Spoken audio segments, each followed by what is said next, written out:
When Hazrat Usman ibn Affan, may Allah be pleased with him, would stand by a grave, he would cry so much that his beard would become wet with tears. When asked why he does not cry this much when speaking of hell or paradise, but weeps profusely near graves, he replied, "The noble Prophet, peace be upon him, said that the grave is the first stage of the hereafter. If one passes this stage successfully, the later stages will be easier. But if one does not find salvation here, then the later stages will be even more difficult." He continued, saying that the Prophet, peace be upon him, had said, "I have never seen anything more terrifying than the grave. When a righteous person is laid in the grave says to him, 'O servant of Allah, among all those who walked on my surface, you are the most beloved to me. I have been waiting for you for a long time. Now that you have come to me, witness my hospitality.' Then the grave expands for that person as far as his eyes can see. But when a sinful person is laid in the grave says to him, 'Among all who walked over me, I hated you the most, O servant of Allah. I have been waiting for you for a long time, and now that you have entered me, you will see my wrath.' Then the grave squeezes him so forcefully that his ribs interlock with one another." The Prophet, peace be upon him, while describing this, interlaced his fingers to demonstrate how the ribs would be crushed together. After this, Munkar and Nakir, the questioning angels, will come. They are described as having eyes that flash like lightning, voices like thunder, teeth like bull's horns, and hair that reaches their feet. The distance between their shoulders is so vast that if someone were to try walking from one shoulder to the other, it would take several days. They have not a speck of mercy in their hearts except for the believers. Munkar and Nakir will visit every deceased person. Each carries a steel hammer so heavy that if all the jinn and humans of the world tried to lift it together, they couldn't move it even slightly. When they approach a sinful person in the grave, they appear so terrifying that every bone in his body begins to tremble, and he nearly faints from fear. Munkar and Nakir will ask 3 questions. 1.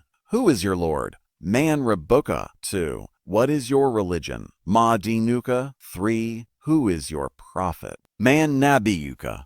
Not every Muslim who recites the Kalima, Declaration of Faith, will easily answer these questions. Only those Muslims who obeyed Allah, followed the religion, and obeyed the Prophet in this worldly life, not those who followed their desires, will be able to answer correctly.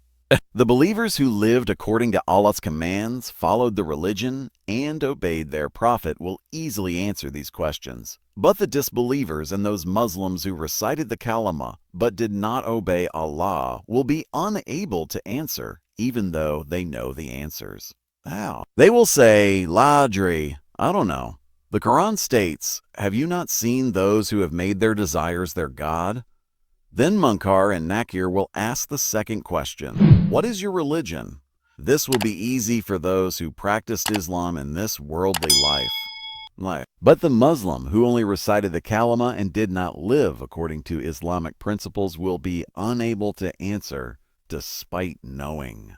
As Munkar and Nakir continue questioning, the heart of the sinful person will grow more fearful as he sees his final destination, hell and its torments, before his eyes. Then comes the third and final question, "Who is your prophet?" Again, a believer who loved the Prophet, peace be upon him, followed his sunnah, and obeyed his commands will have no difficulty answering. But the sinful Muslim who never sought to know who his prophet was, never loved the prophet's sunnah, never followed his commands, and instead followed and idolized those who had nothing to do with religion, such a person will be unable to answer, despite knowing. Then Munkar and Nakir will strike him with the hammer so forcefully that sparks will fly throughout the grave. They will tell him to look up, and when he does, the gates of paradise will open before him. He will see paradise and its blessings, and then be told, "O enemy of Allah, this would have been your destination if you had obeyed Allah in the worldly life." The Prophet, peace be upon him, swore by his life that the regret this person will feel at that moment will be the worst regret of his life, for he will see paradise moving away from him and hell approaching. He will know what terrible and painful punishment awaits him. The gates of hell will be opened before him, and the heat and fire of hell will enter his grave and burn his body until the day of judgment.